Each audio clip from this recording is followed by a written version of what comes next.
السلام علیکم، میں ہوں فیصل تارڑ۔ وہ خبر آ چکی ہے جی جس کا انتظار تھا۔ عمران خان نے اڈیالہ جیل سے ایٹم بم سے بھی کوئی بڑی چیز چلا دی ہے۔ امپورٹڈ بدماشیہ جو آج پارلیمانی اجلاس بلا رہی ہے اور ایک بھائی دوسرے بھائی کو وزیر اعظم نامزد کر رہا ہے، سپیکر نامزد کر رہا ہے اور بڑی بڑی بڑکیں لگا رہا ہے۔ صدر کی ایڈوائس کے بغیر ہی صدر کو بائی پاس کرتے ہوئے کل قومی اسمبلی کا اجلاس بلا لیا گیا ہے۔ قوم پر مسلط ہونے کی پوری تیاری ہو چکی ہے اور ایسے میں عمران خان نے آئی ایم ایف کو جناب خط لکھا ہے۔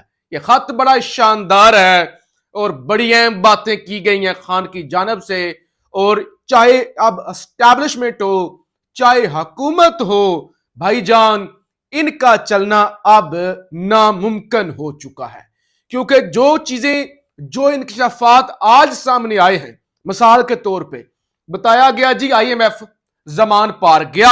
بالکل آپ سب جانتے ہیں کہ زمان پار گیا تھا جون کے مہینے میں آئی ایم ایف۔ انہوں نے جو خان سے بات کی، خان کو انہوں نے کہا کہ یہ جو آپ کی حکومت ہے نا موجودہ پی ڈی ایم کی، یہ ہم سے بیل آؤٹ پیکج مانگ رہی ہے۔ خان نے کہا تو انہوں نے کہا کہ اگر ہم نے یہ نہ دیا تو آپ کا ملک ڈیفالٹ کر جائے گا۔ تو خان نے کہا پھر دے نا، مجھ سے کیا پوچھ رہے ہیں، دے نا۔ انہوں نے بتایا کہ ہمارا جو ہیڈ آفس ہے نا آئی ایم ایف کی جو ڈائریکٹر ہے، اچھا وہ یہ کہتے ہیں کہ جب تک کہ پی ٹی آئی پاکستان کی جماعت پاکستان تحریک انصاف اور اس کے چیئرمین گارنٹی نہ دیں، ہم نے ایک دھیلا بھی نہیں دینا، ایک ٹکا بھی نہیں دینا۔ خان نے کہا ٹھیک ہے، کیا شرائط ہیں، کیا کچھ ہے؟ انہوں نے بتایا جی 3 قسطوں کے اندر ہم پیسے دیں گے۔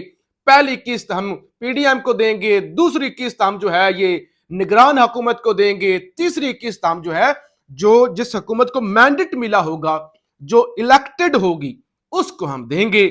خان نے کہا کہ گارنٹی کیا ہے الیکشن ہوگا؟ نومبر کے اندر اس وقت الیکشن ہونا تھا کہ اسمبلی نے مدت پوری کرنی تھی اگست میں، نومبر کے اندر الیکشن ہونا تھا۔ انہوں نے کہا کہ ہمیں حکومت یہ کہہ رہی ہے کہ نگران حکومت نومبر کے مہینے میں الیکشن کروا دے گی۔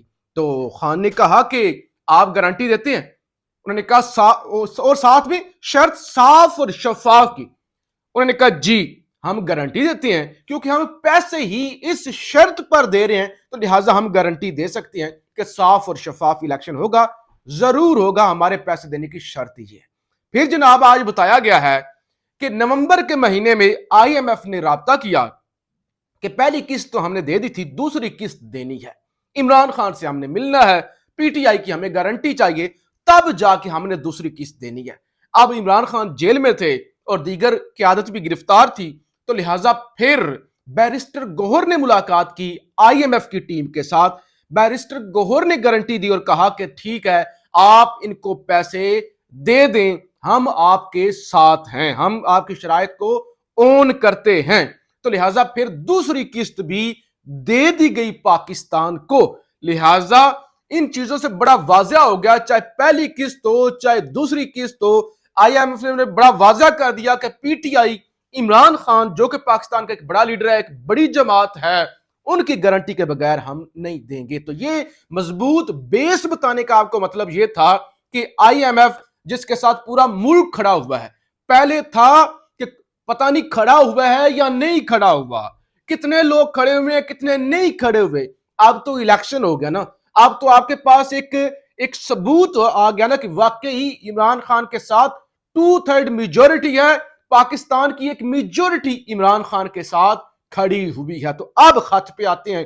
خان نے خط لکھا اور خان کے بہاف پر جناب یہ خط لکھا رؤف حسن صاحب نے، کیونکہ انہوں نے ڈکٹیٹ کروایا۔ انہوں نے کہا دیکھیے آئی ایم ایف صاحب، آئی ایم ایف کا ٹیم، ہم یہ نہیں کہتے کہ آپ کوئی جو ہے نا تحقیقاتی ادارہ ہیں، ظاہر ہے آپ کا قرض دینے کا کام ہے تو آپ جو ہے وہ تحقیقاتی ادارہ تو نہیں ہے، لیکن تحقیقاتی ایجنسی بھی نہیں ہے، لیکن فافن اور پٹن اتحاد کی جانب سے تجویز کردہ آڈٹ کے طریقہ کار سے عام انتخابات کی تحقیقات کی جائیں، تاکہ آپ کو پتہ چل جائے کہ عوام نے مینڈیٹ کس کو دیا ہے، اور آپ جو ضامن بنے تھے، آپ جو گارنٹر بنے تھے، اس پر عمل نہیں ہوا، مینڈیٹ چھین لیا گیا۔ लिहाजा अब जिन लोगों को आप कर्ज देंगे, हम ये नहीं कहते कि आप पाकिस्तान को कर्ज ना दें, पाकिस्तान की मैशत हमारी अव्वलीन प्रायोरिटी है, हमारा मुल्क है, हमें अपने मुल्क की फिक्र है। हम ये बिल्कुल नहीं कह रहे कि पाकिस्तान को कर्ज ना दें, हम ये कह रहे हैं कि जिस हुकूमत को आपने कर्ज देना या बातचीत करनी है वो अवामी हुकूमत नहीं है, और 2 हफ्तों के अंदर अंदर 30% हलकों का ऑडिट करवाया जाए, ये लिखा गया। यानी अगर 2 हफ्तों के अंदर 30% का ऑडिट हो गया तो वो जो कहते हैं कि देख के अंदर चावल चखना, तो पहले दाने से पता चल जाता है कि चावल कच्चा है, पक्का है, ठीक है, नहीं ठीक। तो लिहाजा अंदाजा हो जाएगा आपको भी कि इलेक्शन हुआ कैसा है और किस तरह से धांधले किए गए हैं। तो इसके अंदर लंबी चौड़ी बातें लिखी गई हैं, लेकिन मुख्तसर ये कि जिस एटम बम का इंतजार किया जा रहा था कि खत आ रहा है, खत आ रहा है, खत जा रहा है, वो खत जा भी चुका है और उसने होश उड़ा भी दिए, क्योंकि आज ही बड़े सबज बात। और दूसरी तरफ ट्रंप जीत रहा है, अमेरिका के अंदर ट्रंप जीत रहा है। इलेक्शन होता है, जो है वो रिपब्लिकन का की जानब से कौन सदारती उम्मीदवार होगा, तो उसमें जनाब एक तरफ ट्रंप है, दूसरी तरफ हैली है। तो इस वक्त तक ट्रंप जो है वो लीड कर रहे हैं, और सिकंदर सुल्तान राजा भी जाके अब अमेरिका के अंदर ट्रंप को रिपब्लिकन की जानब से सदारती उम्मीदवार बनने से नहीं रोक सकता। और अगर सदारती उम्मीदवार बन गया ट्रंप तो फिर जो बाइडन तो नजर भी नहीं आएगा, और अगर जो बाइडन नजर ना आया तो यहां पे जो बाइडन के एजेंट है पाकिस्तान के अंदर और रजीम चेंज और सारे तमाशे करने में, तो ये भी आपको उल्टी वो कहते हैं बाजियां मारते हुए नजर आएंगे। क्योंकि मुशाहिद हुसैन सैयद साहब ने भी कहा था कि 6 महीने बाद अमेरिका में इलेक्शन होना है, और अमेरिकियों ने जो पाकिस्तान में गंद डाला हुआ है, वो जो ट्रंप आ गया तो फिर वो कहेगा साफ करो, तो फिर आपको वहां पे बदलना पड़ेगा। एक फोन आना है और आपने चुप करके बैठ जाना है, तो लिहाजा अभी से ही आप चुप करके बैठ जाएं। तो यकीनी तौर पे आज जो अमेरिका के अंदर हो रहा है सदारती कैंडिडेट के हवाले से इलेक्शन, उसमें बड़ी वाजिया पोजीशन आ गई है ट्रंप की। तो लिहाजा अभी से हमारे ताकतवर हलकों को देख लेना चाहिए कि हम किस तरफ जा रहे हैं। कौमी असम्बली का सदर के एडवाइस के बगैर, सदर की मर्जी के बगैर उनको बाईपास करते हुए सुबह इजलास बुला लिया गया है, एक गैर आईनी इजलास, और जो है कल फिर हलफ शलफ होंगे, और पहले दिन से ही ये सारा मामला जो है वो मुतनाजा हो जाएगा। फिर आज नवाज शरीफ साहब, शहबाज शरीफ और पूरी नून लीग की पार्लिमानी पार्टी का इजलास हुआ जी कौमी असम्बली के अंदर, पार्लियामेंट के अंदर, और वहां पे बड़े लंबा चौड़ा घंटों पर मुहित नवाज शरीफ साहब ने खिताब किया कि मैंने 2/3 मेजोरिटी ली थी, ऐसा हुआ, वो हुआ, फलाने सन में ये हुआ, निकाला गया, वो हुआ। फिर उन्होंने कहा जी शहबाज शरीफ इन मुश्किल हालात में वो वजीर आजम के कैंडिडेट हैं और अयाज सादिक जो हैं स्पीकर के उम्मीदवार हैं। और फिर ख्वाजा साहब की एक बयान आया, ख्वाजा वेंटिलेटर ख्वाजा आसफ, उन्होंने कहा कि हम ISI के मैस में जाते थे, जनरल बाजवा और जनरल फैज बैठकर हमसे कानून साजी करवाते थे। तो उन्होंने एक्सेप्ट कर लिया कि उन्होंने पहले भी एक्सेप्ट किया था कि मैं हार रहा था, तो मैंने फोन किया था बाजवा साहब को, तो मैं जीत गया था। तो लिहाजा अब उन्होंने कहा कि हम जनरल बाजवा और जनरल फैज के साथ मैस के अंदर बैठ के कानून साजी करवाते थे। तो ये चीजें। फिर एक और खुशखबरी, उस्मान डार के भाई उमर डार आज वो भी बाजियाब होकर, रिहा होकर अपने घर पहुंच गए। उनकी भी दाढ़ी बड़ी बड़ी, बाल बड़े बड़े थे। बहरहाल वो आज अपनी वालदा से मिले हैं, बड़े जज्बाती थे। सियालकोट वो अपने घर पहुंच गए हैं। आज रात को कुछ बड़े सरप्राइज भी आ सकते हैं। सदर अलवी आज कुछ करने जा रहे हैं, इस हवाले से खबरें हैं। बहरहाल जब भी कुछ होगा तो वो भी आपको बताया जाएगा कि आज की रात बड़ी अहम है, बड़ी खबरें आ जा सकती हैं। फिर जनाब गुजरांवाला से निसार चीमा साहब है, ये नून लीग के हैं, इन्होंने इलेक्शन भी लड़ा है। ये एक इंकशाफ करते हैं, वो कहते हैं कि मुझे जितवाने की ऑफर हुई, जिसे ठुकरा दिया।